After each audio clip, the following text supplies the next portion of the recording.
y la infidelidad.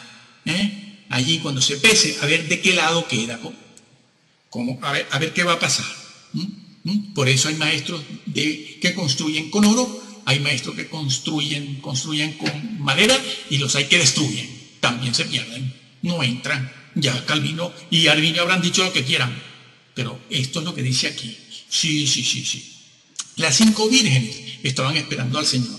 No se dice que ellas sentían que se habían perdido la salvación. No, ellas estaban muy confiadas. ¿Cuándo lo supieron? En aquel día del juicio, cuando el Señor vino, lo supieron. No vivían con esa angustia que dicen, ay, dime por cuál pecado, me salvo hoy, me pierdo mañana, después me vuelvo a salvar, me vuelvo a perder. No. Estos son los ejemplos que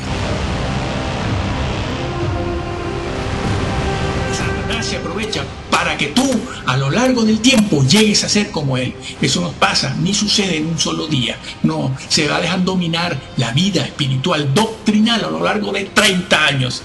Sí, y cuando llega a faltarte la testosterona, como está pasando con todas estas vacas sagradas que superan los 55, 60, ya no creen ni en el infierno.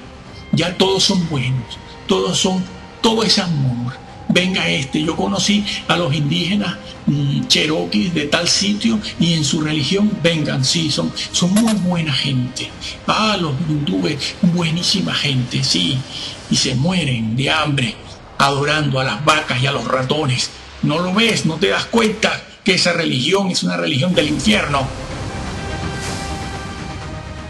Así es. Están pasando por encima de la sangre de miles de hermanos que murieron por la verdad y no los recibían en casa. No los recibían, no. Sí.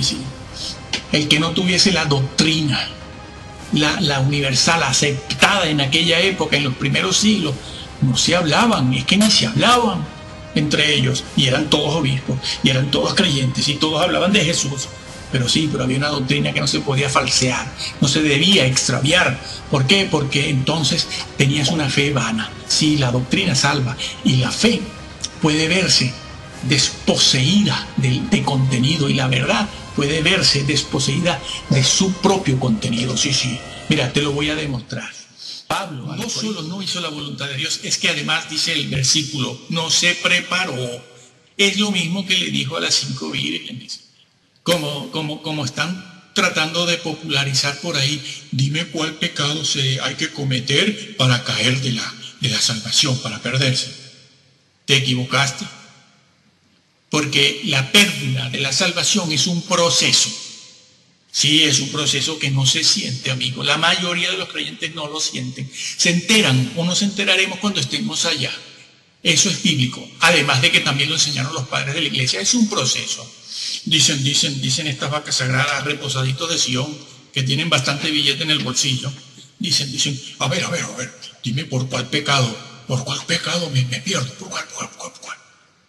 Y claro, los hermanitos se quedan así. La pérdida de la salvación es un proceso, como este señor, este siervo infiel. ¿Él sentía que estaba perdido? No, él no sentía, pero estaba haciendo cosas que iban a pesar más en el lado negativo en el día en que sea juzgado. Y es allí donde se va a enterar de que no entra. Y el Señor lo dice. Algunos han llegado a decir incluso, a pesar de lo que se dice en el texto bíblico, dicen, no, bueno, pero de todas maneras se salvará. Dios mío, pero esto es una esquizofrenia que tienen ustedes. Yo no, ustedes. Puede verse desposeída de su propio contenido. Sí. Mira, te lo voy a demostrar. Pablo a los corintios les dijo, si ustedes cambian el tema de la resurrección, vuestra fe es vana. Es decir, una fe carente de contenido. Pues como vengo diciendo, pasan por encima de la sangre de miles de hermanos que murieron por la verdad. Formaban una iglesia que era baluarte de la verdad. Sostenían la verdad, los puntos doctrinales. Pero estos de hoy en día, la caída, la pérdida, caer de la gracia y de la salvación, perderla, que no es perderla, porque el texto bíblico no registra esa fraseología. También en eso hay confusión. La Biblia de lo que habla es de no alcanzar y no retener, es otra cosa, una perspectiva diferente de ver la situación, verla como lo ve la Biblia. No retienes, no permaneces, no retienes. No alcanzas, has dejado de alcanzar, como está dicho en otros sitios y lo hemos grabado en otros vídeos para el que tenga interés en la verdad.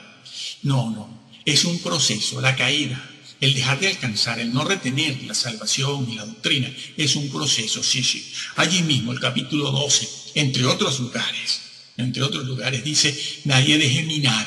Si dejas minar tu vida, el vocablo usado aquí para minar implica o significa, describe un proceso. Nadie deja minar su vida de hoy para mañana. De hoy para mañana. Minar significa tal y como está dicho aquí, irse debilitando física, espiritual, moralmente. Eso es un proceso. Es dejar minar la vida. Se va debilitando poco a poco. Poco a poco se va debilitando. En un año no. En 5 y 20 años. Es un proceso, amigo. Un proceso. Y el Señor explica ahí en Lucas 12 muy bien cómo es ese proceso.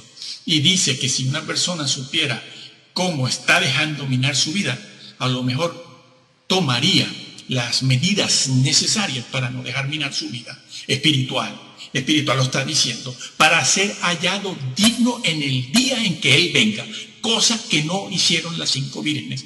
Por eso se emplea la palabra, el vocablo, tanto para el siervo infiel como para las vírgenes y otros, de preparado. No estaban preparados. No dice no tenían fe, no se convirtieron, estos son los del trago, aquellos son adúlteros. No estaban preparados ni espiritual ni moralmente. Ellos no pensaban que se iban a perder. Este siervo infiel fue sorprendido en aquel día. Había dejado minar su vida poco a poco, y eso a veces no se sabe.